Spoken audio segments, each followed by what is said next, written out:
יופי שבאת. תוכל להביא כיסא מחדר מימון? תנו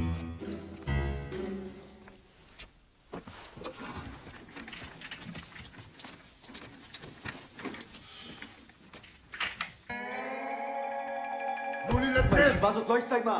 זוז מהדלת אמרתי! בפסיכופת בן זונה!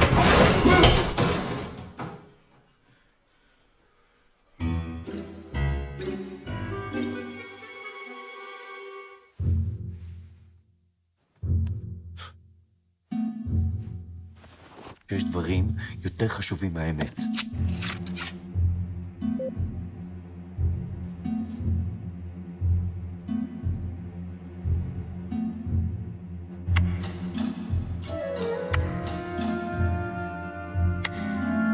זה רעיון מאוד יפה, אבל שגוי.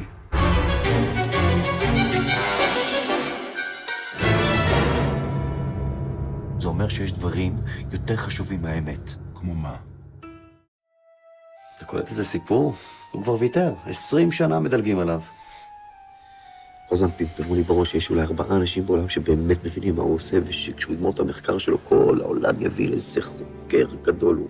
בעיניי הוא החוקר המשמעותי ביותר בדורנו. למה סבא לא חבר באקדמיה הלאומית למדעים?